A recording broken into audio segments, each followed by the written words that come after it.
There is a thing that powerful families do when they feel threatened. They do not fight with fists. They do not raise their voices in the street. They gather. Quietly.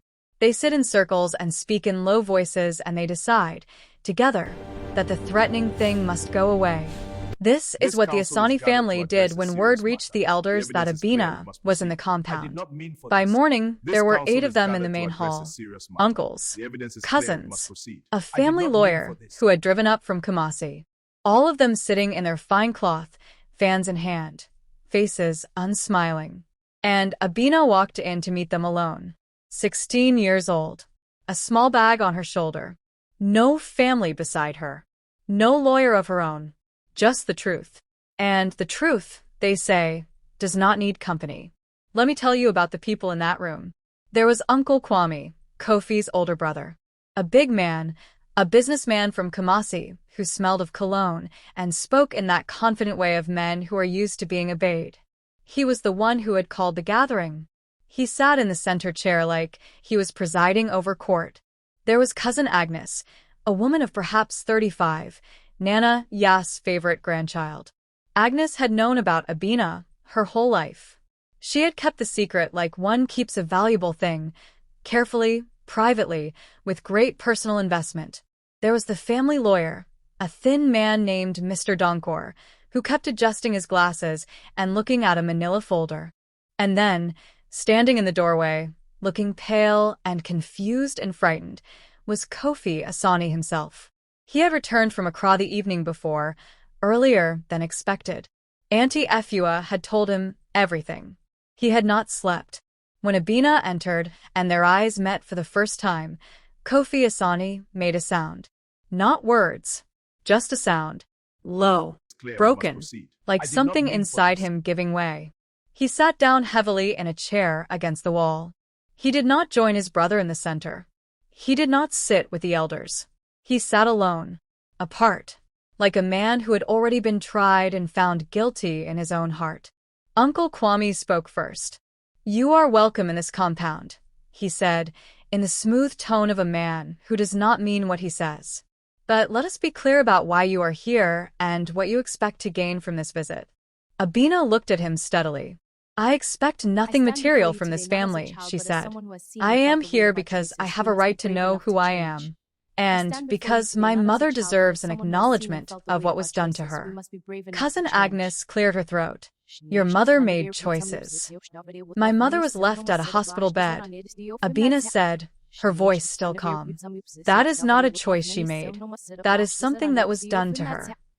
Agnes opened her mouth and closed it again. Mr. Donkor, the lawyer, cleared his throat. "There are no legal claims that can be filed for events of this nature after 16 years under Ghanaian family law."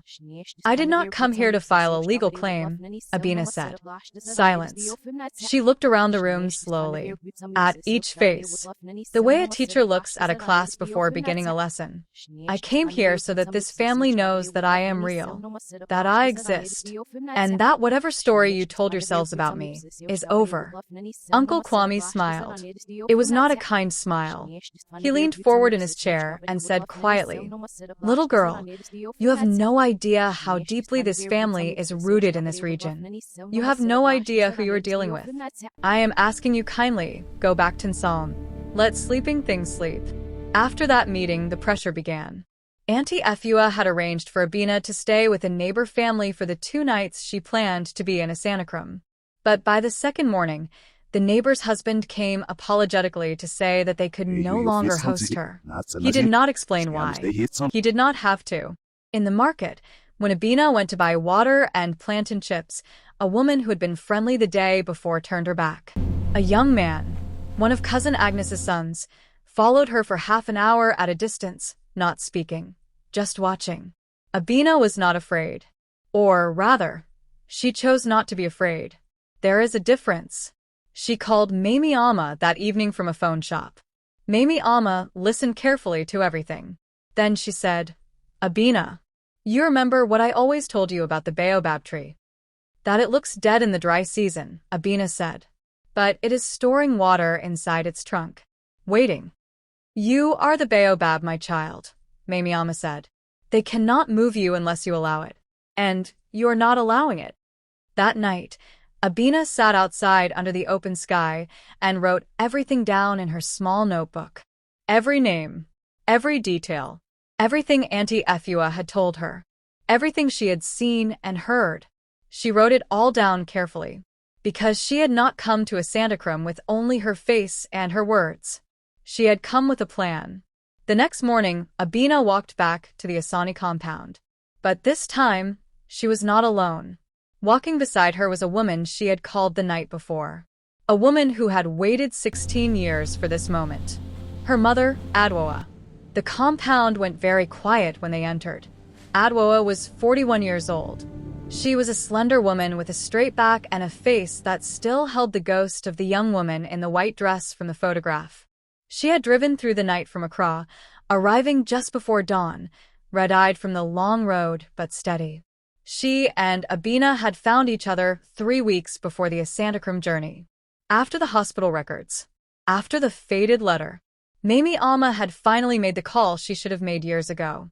Adwoa had wept for an entire afternoon when she first heard Abena's voice on the phone. Then she had dried her eyes and said, "Tell me everything, and then let us make a plan." Now she walked into the compound like a woman walking back into a place that had once tried to destroy her, which is exactly what it was. When Kofi Asani saw her, he stood up from his chair. He did not speak. He could not. His hand went to his mouth. His eyes filled. Adwoa looked at him for a long moment. Then she looked away. She had not come for him. She had come for her daughter.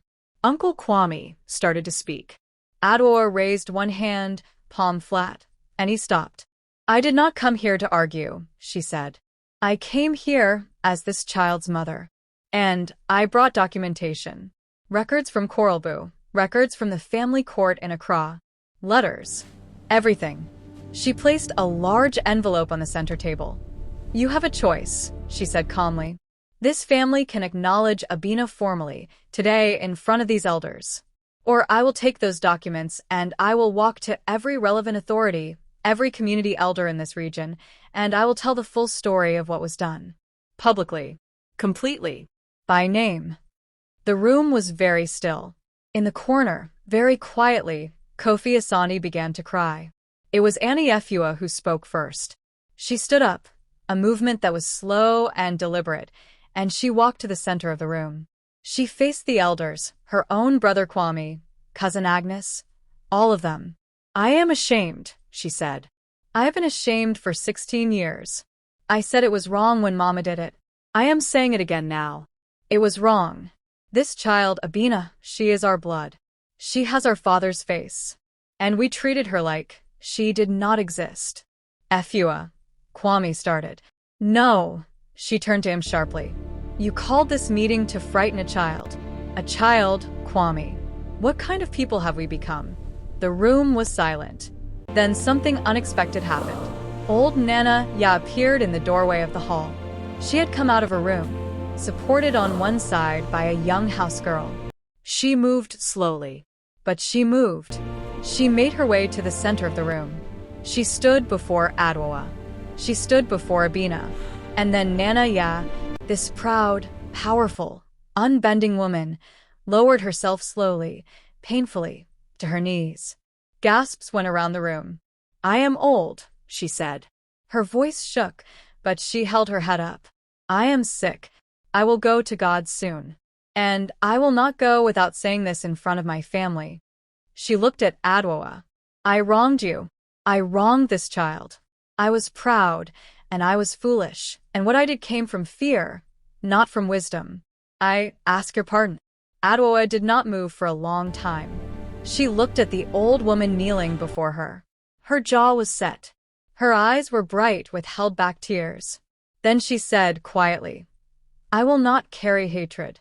But an apology must have meaning. Acknowledge my daughter. Today." In front of all of them, Nana Ya turned to Abena. She held out one trembling hand. "Come, child." Abena, who had held herself steady through all of this, who had not cried once since entering that compound, Abena finally let one tear fall. Just one. She took the old woman's hand, and Nana Ya said it, clearly, for everyone in that room to hear. This is Abena. She is my grandchild. She belongs to this family. Courage, they say, is not the absence of fear. It is moving forward even when everything in you is shaking. Abena could have stayed in solemn. She could have folded the photograph back into the box and gone on living a half-life, not knowing, not asking. It would have been easier. But easier is not always better. She walked into that compound without a lawyer, without money, without anyone on her side at first, and she held her ground.